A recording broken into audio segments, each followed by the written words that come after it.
Welcome to my channel. Ngayon po ay luluto po tayo ngayon ng isda na ginataan na sea bream o sa Spanish ay dorada. At ito po magpapakulo ako ngayon ng coconut milk. At ito po yung ating dorada o sea bream. 2 piraso siya, pero hinati ko siya ng 2. Sa isa, ginawa kong 2. So, ito yung ating gagataan ngayon, guys. At ito yung ating gata na pakukuluan natin. Ilagyan ko siya ng ginger o luya, bawang, onion, sibuyas, sa Tagalog, garlic, or bawang sa Tagalog. So, ayan.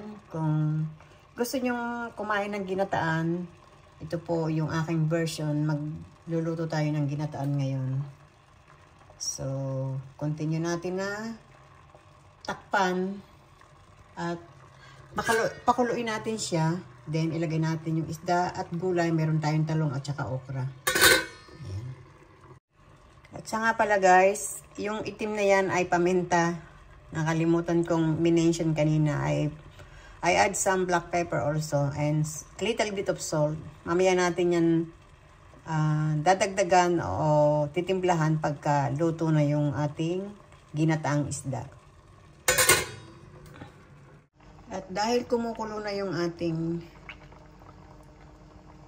gata, ilagay natin ang ating isda, guys. Marami tayong nilagay na sibuyas.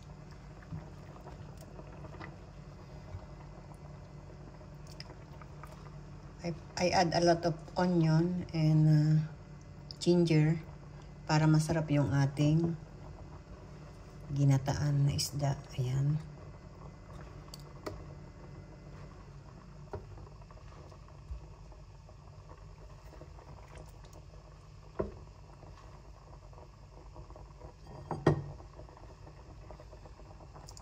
Then, takpan natin guys para maluto ang ating isda.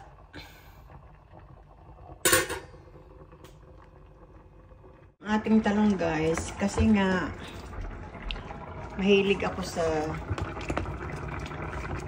ginataan na may gulay. Yung iba isda lang. Ito. So, ayan.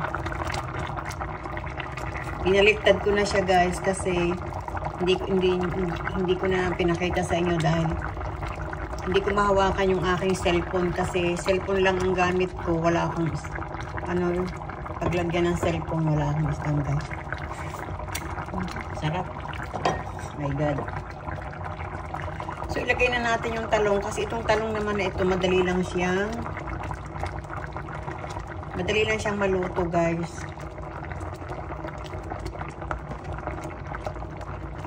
Pakuluin lang natin. Maluluto. Ilagay ko sa ibabaw kasi kung sa ilalim, lusak yan.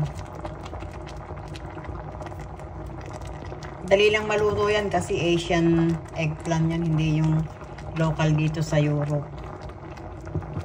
Kaya, parang ang dami pero kukunti lang yan pagka naluto. Hindi na nakita yung isda. Mamaya yan, lalagay ko sa ilalim guys.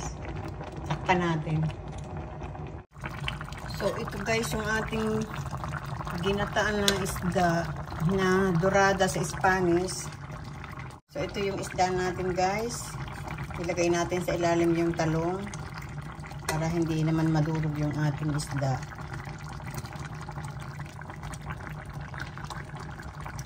Ilagay natin sa gilid. Ang tawag dito ay, hindi ko alam sa Pilipinas, pero dito sa Europe, sa Spain, ang tawag namin dito sa Madrid ay dorada. Dorada. Sa Spanish, dorada. Tapos sa English, sea bream. Ko alam baga kung ano ito sa Pilipinas. Ang pagkakasarap guys, pagkakasarap ng ating ginataang isda na may talong. Tapos nilagyan ko siya ng chili. Ayaw ko ng, may chili naman akong sariwa, kaya lang ito yung ginamit ko guys.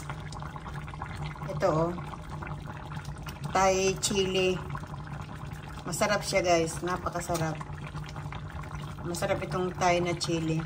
Pinili ko sa Asian supermarket. Ayan. Hindi pa masyadong luto yung talong pero maluluto na rin siya guys.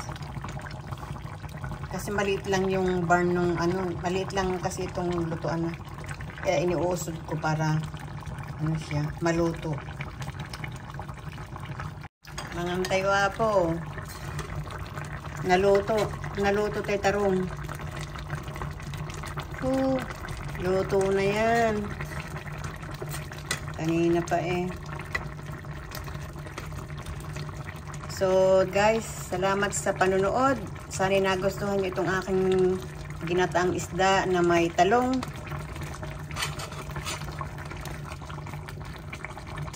Napakasarap po.